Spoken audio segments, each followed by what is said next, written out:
So just to give you a little bit of background,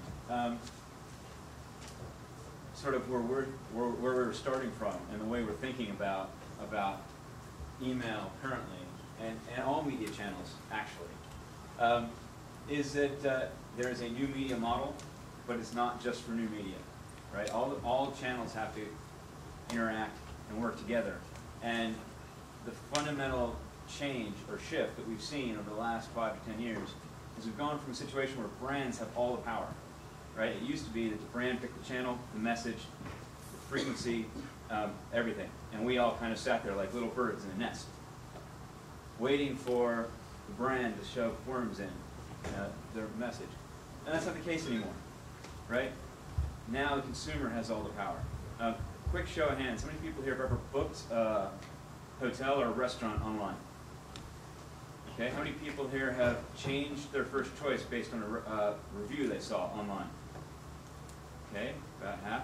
How many of you who raised your hands knew the reviewer? Okay, excellent. None of you. So I'm going to tell you a little story. The person in the story you'll get to know if you catch up with me later.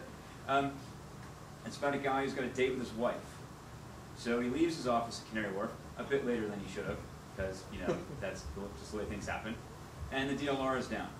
So he's got to take the Jubilee line, which means he can't go directly to the restaurant. He has to go via a different route and get off at, I think I get off at Moorgate. And then I have to walk, 20 minutes, and I'm really late. And so my wife is there in the restaurant at the table by herself. I am in big trouble. I'm not best pleased. I'm also not in the frame of mind to have a good restaurant experience. Now, in this case, I did not then go home and berate the restaurant for bad service. But if I had, all you would have seen is the service is shoddy. You would not have known the backstory about how the only way they could have given me good service is if, as I walked through the door, the maitre d' had said, "Oh, good evening, Mr. Fedora, sorry that you're late. Here's a gin and tonic to cool you off. And your wife's been enjoying free champagne on us while she's been waiting for you." That would have been a great experience. It would have been a bit freaky, right? But it would have been a great experience.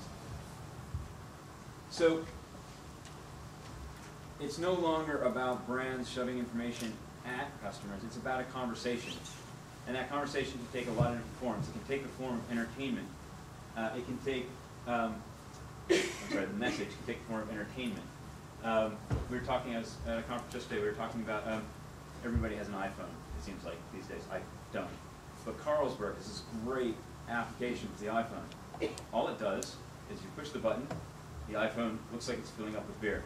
You turn it on its side, and the beer drains out. It has no call to action, it's not at all useful. It's very entertaining, people love it. It can be, the message can be a conversation between you as a brand and the consumer, or even better, between the consumers themselves. Once you get to that point, though, you do open yourself up for just the example I had a minute ago, because you've lost control of the message. You didn't really have it to begin with, but And then the last thing is about utility.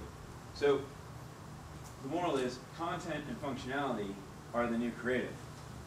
We try not to tell our creative people that. But in email, it's even more true, right? Because in email, email is increasingly becoming less creative. Images don't render. Animated GIFs don't work in certain platforms, right? So we went from plain text to kind of a rich text to HTML, and we're working our way back to plain text for a variety of very good reasons. And what this means is, as a brand, you have to change the way you think. It's no longer about frequency and editorial mix and value proposition. It's for your customers. It's about customization, information that's relevant. It's about personalization, recognizing or letting them recognize that you know who they are, right? And even if it's just Dear Jim, at least you know their name is Jim, assuming it is. And it's about format, getting the information in a form that's easy for them to digest, easy for them to read. I heard a great stat yesterday. 63% of people in the UK check their email on the go. Now, whether that's through, a wireless broadband connection, Wi-Fi, a mobile broadband connection, using a mobile device, unknown. But they're not necessarily going to be, kind of back to the point earlier, when they're looking at your email, they're not necessarily going to be sitting at a desk or in their lounge. So when you're doing your eye tracking, think about that. How is this going to play on the go? So this is kind of the standard email creative process. Client briefs agency, agency develops creative concepts, and then we all troop over to the client's office, or sometimes they come to us, and we all get in a big room. We've got a board with each creative concept, right? And the creative director comes in, and the planner comes in, and they sit there and they talk about all the thinking and the strategy that went behind the creative, and why this concept is the way it is, and why that concept is the way that is. Anyway, and then everybody sits there and ponders. What they're all waiting for is the most senior person on the client side to give a direction as to which creative is the right one. And they'll pick. And it happens all the time, see it every day. So then we, as the agency, run away and we take this creative concept, which is just a scamp, it's just a line drawing on basically a white piece of paper.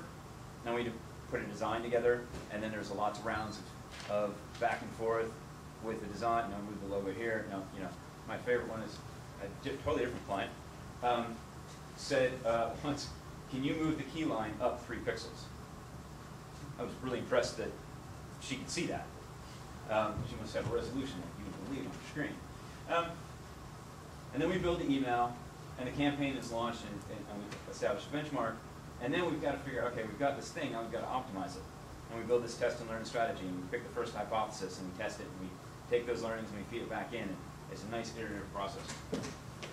Now, we can slightly change that with eye tracking. Start at the same point, but we build the email sooner. And instead of having this big meeting where we all traipse over to the client and we show them the whiteboards and have this big long chat, we put it into eye tracking, all of it, all the concepts we came up with. And ideally, and what we did in this situation was we put 3 concepts in, identified which one was best, identified ways we could optimize it. We optimized it. We tested it again to make sure those things worked, and identify other things that we ought to probably look at.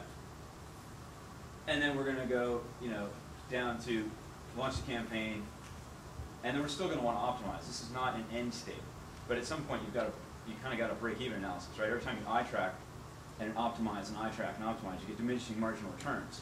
So at some point, as much as I love the guys that think eye tracking, I don't want to keep giving them money, right? And so I kind of, like, the client doesn't want to keep giving them